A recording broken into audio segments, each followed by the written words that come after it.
2 years back, my dad retired from his position as CEO of the lab equipment business that he had established. He had promised me for almost 7 years that I, 30 male, would be the next CEO, but on the day of his retirement party, he announced that my brother-in-law was going to be the next CEO. It came as a huge shock to me because I was the one who had organized that party and I had absolutely no idea that this was going to happen. I clapped along with everyone else at the party when he made that announcement, but later on, when I confronted him, he told me that he had his reasons for letting me down. Apparently, my brother-in-law, Zach, 34 male, was more of a son to him than me, since I was just a disappointment. Let me just tell you guys that Zach had only been involved in the business for about a year at the time, whereas I had given 7 years of my life to the company. We had known Zach for a long time, since him and my sister, 33 female, had been together for almost 5 years and had been married for 2 back when my dad retired. I had worked with him and he was a good guy from whatever I had gathered, but I still couldn't come to terms with the fact that my dad thought this guy was more of a son to him than his biological son. When I asked him to elaborate how exactly I had disappointed him, he said the most asinine thing that I could imagine. And it was then that I lost all respect that I had for my father. He told me that it was a very difficult decision for him to make, but eventually he would have to do what was good for the company. And somebody as mentally weak as I would never be able to be a good leader, which is why he had passed me over to choose Zach to take his place, since my dad believed that Zach had more qualities like my father than I did. By calling me mentally weak, he was referring to the fact that I had been diagnosed with a general anxiety disorder, and I had made the mistake of telling my family about it a couple of months before my dad retired.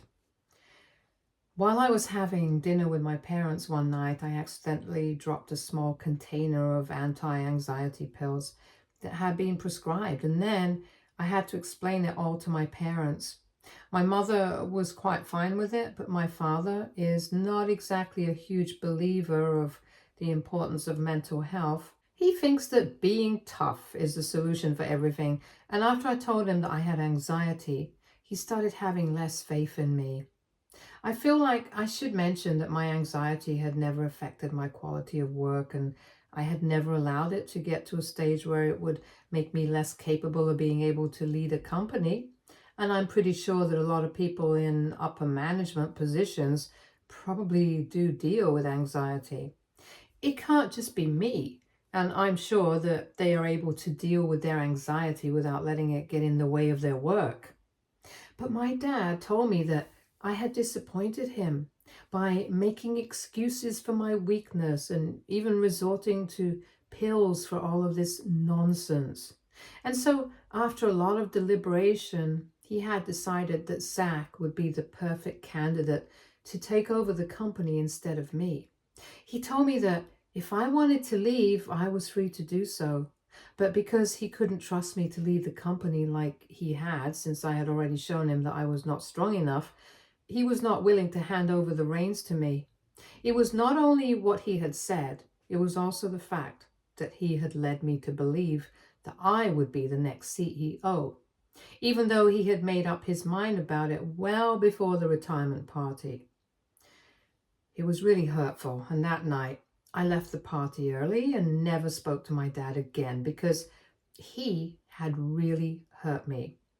At the end of the day, it was his company, so he could choose whoever he thought was the best choice. And if he thought that my anxiety was going to get in the way, then I had to respect his choice. But I didn't have to stick around and tolerate this kind of disrespect. So I resigned, and within a couple of weeks, I started working elsewhere. The only person from the family that I have kept in touch with was my mother after my sister found out that I was resigning, because I was pissed that my father had made Zach the CEO instead of me. She chose to take that as a personal attack instead of trying to understand where I was coming from. She called me later on to come to my dad's defense, and we got into a fight, after which we stopped talking. For the past 2 years, I have not spoken to my father or my sister, and obviously, I have had no contact with Zach. Occasionally, I do speak to my mother and check up on how she's doing. We try to meet at least once a month, and every time we meet, she tries to tell me to make things right with my father, but I'm just not interested. And about a week ago, my mother called me and she was quite frantic. She told me that apparently Zach had been caught up in some fraudulent activities, tax fraud essentially, and had been arrested. And now even my dad was under investigation because of his previous association with the company. I thought that was very upsetting, but I didn't know what exactly she expected me to do about it. So she told me that she wanted me to speak to my father, sort things out with him, and testify for him in court. If it came down to it, since I had worked with the company earlier. But I was very clear with my mother, and I told her that I was not going to get involved at all in any capacity. I was pretty sure that if my dad was getting investigated, all the other higher ups involved with the company were going to get investigated at some point. If Zach had committed fraud, then it was quite a serious charge, and I don't want to get into the details of it. But all I know is that the further I stay from this mess, the better off I am. So I told my mother very clearly that I was not going to stick out my neck for my father, and they were going to have to deal with this on their own because I don't want any trouble. Besides, if my dad even really wanted my help, he should have spoken to me himself. He's the one who needs me. Why should I be the one to contact him first? My mother then started telling me that I was being childish and that instead of still being petty, I needed to talk to my father and clear the air with him because this was not going to be easy for the family. And right now, we needed to stick together. I thought that my mother was being unreasonable, and I told her that my decision was final. I was not going to be reaching out to my father at any cost. So she then got mad at me and said that I was selfish and heartless because even when the family was going through so much, all I cared about was what had happened 2 years ago.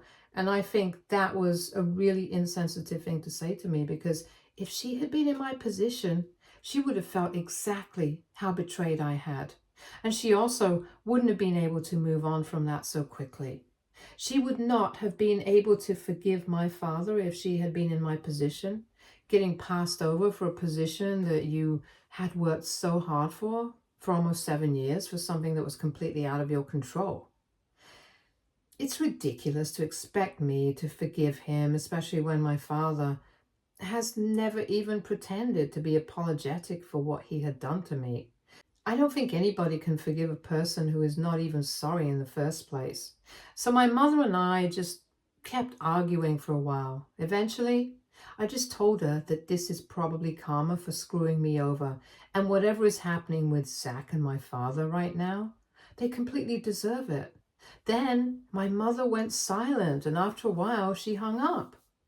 I felt bad for saying it, so I was going to call her back a couple of hours later, but then I realized that she had blocked me.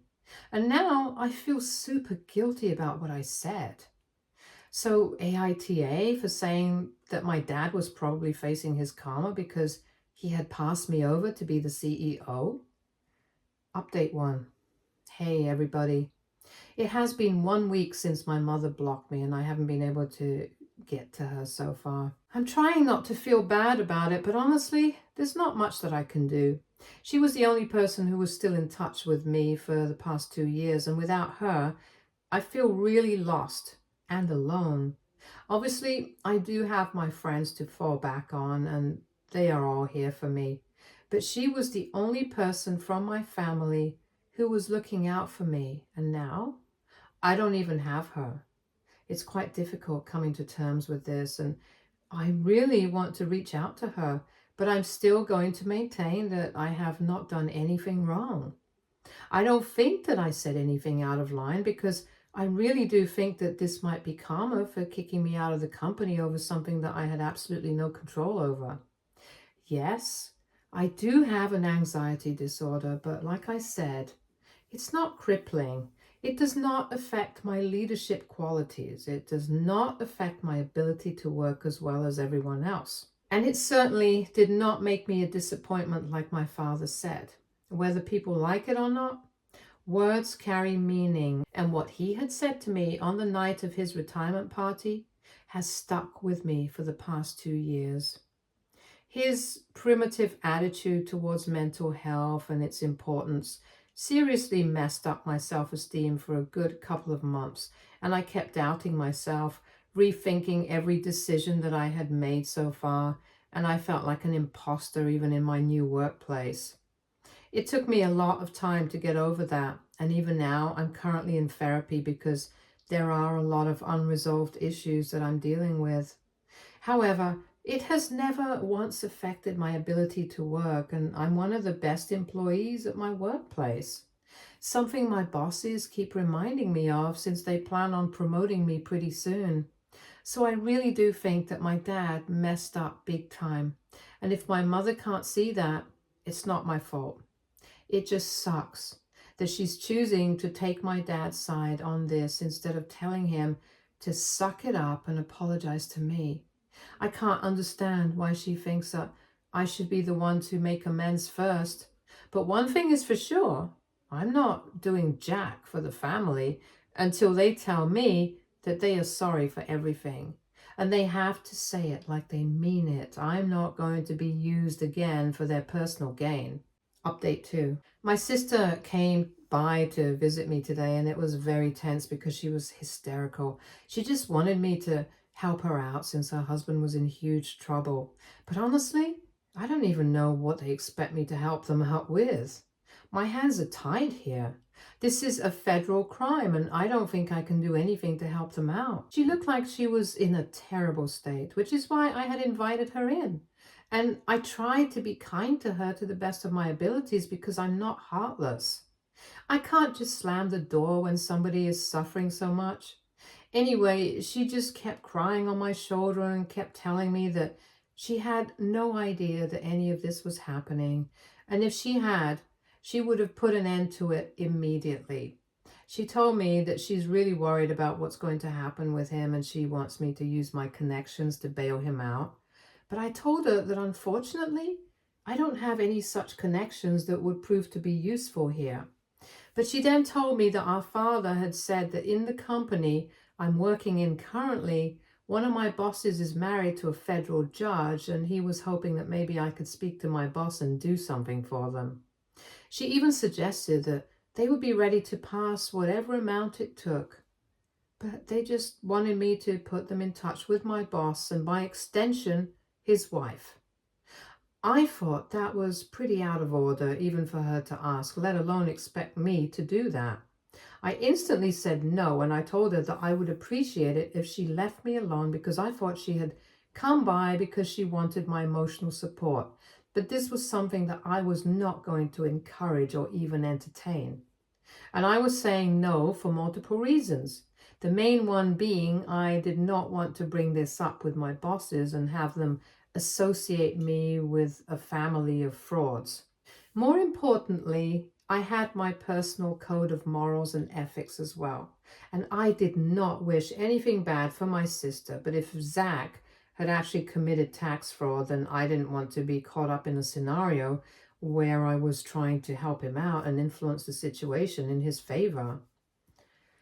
At this point, it was not even anything personal against him. It was just that I did not want to get involved, and the most that I could do for them was be there emotionally. But apart from that, it was crazy to expect me to go to such lengths. When I said no and asked her to leave, my sister started sulking and said that she couldn't believe that I was still holding a grudge against her husband for something that was not even his fault. I tried to explain to her that this was not about that, And as a matter of fact, I had never really blamed him for what had happened with my father. It was my father's decision to give him the position instead of me and allow him to take over the company. And if I was in his place, I probably would have accepted that position as well without thinking about who actually deserved it. So yeah, maybe I resented him a little bit, but I didn't hold it against him, and I definitely did not hold a grudge against him. He was just simply not important enough for that. And I tried to say that to my sister, but she just refused to even hear me out and said that our mother had been right. It was pointless to try and talk to me because I was still extremely petty and selfish. So we ended up fighting once again, and I told her to leave my house because she couldn't just waltz in and insult me after everything that had happened, especially after I had tried to comfort her. Though she had never extended that same courtesy to me when I was going through a tough time. And in fact, she had actually fought with me back then because she took it as a personal attack.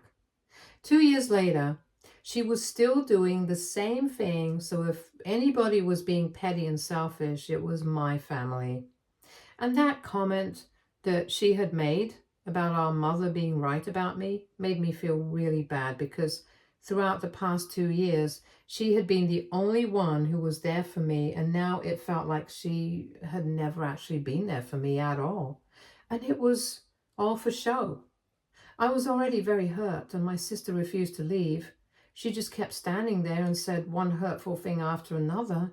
So it eventually came to a point where both of us started screaming so loudly at each other that I couldn't even make out what she was saying. We ended up cursing at each other, but then she finally left, and I feel terrible about everything that's going on. But at the same time, I feel like they deserve every bad thing that's happening to them. I honestly feel like even keeping in touch with my mother for the past 2 years had been a huge mistake, and I should have just cut my entire family off when I had the chance. Even now, I regret trying to be there for my sister because she was acting hysterical. They are definitely not worthy of my time or energy anymore, and they keep proving it to me again and again. But for some reason, I just keep finding it incredibly difficult to cut them out of my life entirely. I keep thinking about our childhood, how close we used to be, and my heart hurts to even talk about it now. All of this just genuinely sucks. I just wish for it all to be over soon. Update 3. Hey, so it's been 4 days since my sister visited and we got into that fight, and after that, nobody spoke to me for the next 4 days. I almost started thinking that they were going to leave me alone now, but today my parents finally showed up, and this time I had made up my mind that I was not going to let them in. I had already made the mistake of letting my sister in last time, and then we all know how that ended, so I was not going to repeat my mistake. They were standing outside the door, and I told him to leave because I really didn't think that I had anything to discuss with them. And they couldn't possibly have anything new to say to me that they hadn't already said, so we could just not waste each other's time and let this be. But my dad said that he was not here to ask me for any sort of help, but he was actually here to apologize to me because after a really long time, he had realized that he had done the wrong thing. He told me that he had screwed up in the worst possible way, and he knew that nothing that he said at this point was ever going to make it better, but the least he could do was at least try to talk to me and let me know that he was really sorry for all of this. And I have got to tell you guys, that really took me by shock because I really was expecting him to show up and start yelling at me or something. We haven't spoken to each other after the night of his retirement party, and I still remember that he had called me a disappointment, and I don't think I'll ever forget. That was all that I was thinking about while he was apologizing, and when he was done talking, I told him that I was really thankful that he had come all the way here to apologize to me, but it isn't that easy for me to forgive him. He can't just apologize and expect everything to be fine just like that, especially when we haven't even interacted with each other in the past 2 years, and he has never made an effort to talk to me either.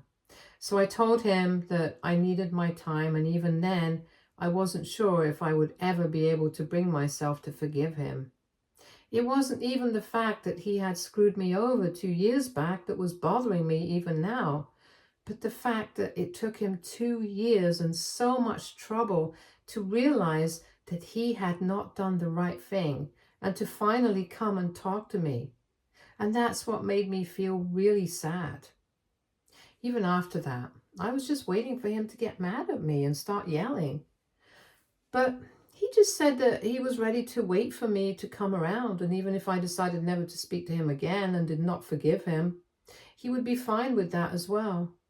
He said that 2 years back he had made a very stupid decision, and it was not that he hadn't taken my mental health seriously, it was that he had taken it a little too far. He explained to me that his father and all the men in his family had always been really rough and tumble, and he had been raised the same way. He had been raised to believe that what we had to do to get through life was just to fight, and everybody who claimed they had anxiety or depression or whatever, they were just weak, and they were making excuses for themselves and their weakness. And so when he found out that I was taking anti-anxiety pills, he started thinking that maybe I was not up to the task of leading the company. And he had built this business from scratch, so he couldn't afford to let that go to waste. It was his fear and paranoia that got to him, and he made the worst decision that he could have possibly made, which has led him to this situation. He then told me that after we stopped speaking, he was really mad at me and resented me for a couple of months, but then he started second guessing himself and started reading more and more about anxiety and how it functions. And a couple of months ago, he started feeling like he might have some symptoms himself as well. And he was planning on reaching out to me to try and make things right. But then this fiasco with Zach came into light, and he was not able to do that.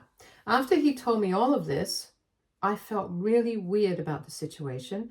And I still don't know how to feel about any of this, but at the very least, he has apologized to me.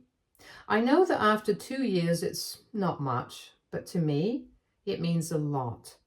I don't know if I will be forgiving him anytime soon, and I really don't know if this apology was real or not, but I'm willing to at least think about it and give it a chance. For now, I just told him to go back home and I would contact him if I felt like it. And he respected that and went back after that. As for my mom, we didn't really get the opportunity to speak much today. She did apologize to me in the beginning for her behavior as well, along with my father.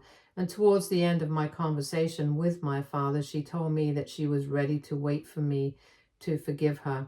She said that she might have reacted a little too quickly and a little too harshly instead of trying to understand what I was going through. She also said that she had spoken to my sister, and she also wanted to apologize to me on her behalf because she also thinks that she has treated me really badly in the past, but I don't think I'll be counting that as a real apology. My sister is an adult. She's a grown-up, and she can speak for herself if she wants to. If she wants to apologize, she's going to have to come to do it herself. And I can understand that she's just trying to deal with everything to do with Zach right now. But that's still not an excuse to behave with me the way that she did the last time that she visited. Anyway, the point is that most of my family members have apologized to me, and now it's up to me whether I want to accept the apology or not. I'm not going to lie. It's going to be a very difficult decision to make. I've spent 2 whole years of my life without any contact with any of these people, from my mother, of course. And even with her, things are pretty dicey right now. On one hand, I really want to forgive all of them and move on with my life because I don't think resentment is going to take me ahead. If I don't forgive them, these things are just going to keep running in my mind endlessly, like it has been for the past couple of years, and I really don't want that. On the other hand, I don't know if forgiving them and letting all of this stay in the past is the right thing to do. I'm just really confused about what to do right now, if I'm being honest. I miss my family terribly, and all of this is messing with my head. I know a lot of you might be thinking that they are only doing this because they are in trouble right now, but I've already made it very clear that I cannot help them. And even if I could, I wouldn't. It's a matter of principles for me, and I'm not going to change that for anyone, no matter what. So if that's what they're hoping is going to happen, they have already set themselves up for failure. And in case that's not on their minds and they are genuinely trying to apologize to me and repair our broken relationship, then that just complicates things even more. I guess I'm just going to have to sleep on it for a couple of days, and then I'll think about what I want to do. I'll keep you guys updated. Update 4. Hey everyone, I was able to log in here almost 4 months since I got really busy in the middle. Why that happened, I'll come to that later. Anyway, last time that I posted an update, my parents and my sister had just apologized to me. My parents had apologized to me in person, but my sister, I guess she was too caught up with the situation with Zach, and that's why she had told our mother to apologize to me on her behalf. She visited me a couple of weeks after that and apologized to me in person as well. And I told her the same thing that I had told my parents, that I would think about it and let her know what I wanted to do about this. And I did think about it. I took my own sweet time, and last month I told them that I would like to rebuild my relationship with them. But it had to be at my own pace. I told him that I would be willing to have dinner with them once a month from now onwards and see where it goes, because I'm still not sure if rebuilding a relationship with them is a good idea or not. But they were thrilled and said that they were okay with it as long as I was happy. So that's where it's at right now. And we had dinner together a couple of weeks ago this month. It was sufficiently awkward, but I could see that they were really trying to make up for the past by being extra nice to me. Zach was not present at this dinner since my sister filed for divorce from him 2 months ago, and he had already been fired from the company. My dad offered to make me the CEO, but I declined. I think I need some more time. So my dad is handling things at the company right now, and he's still waiting for an answer from me. I'm going to think about it for a couple more months, and then, I don't know, I might accept. For now, I'm just trying to make time for the things that I love, and that includes my girlfriend. She is a really old friend of mine who I started dating a couple of months ago, and that's what has kept me so busy for so long, because now there is more to my life than just work and family drama. In fact, she is the one who convinced me to forgive my family and give them a second chance. I'm really happy that we are together, because so far I've never asked her out, even though I have liked her for a really long time, because I didn't want to get rejected and then end up ruining our friendship. But I'm glad that she took the first step. Now we are together and I'm as happy as can be. So things are going pretty well for me right now. Stay tuned for more stories from Argo Relationships.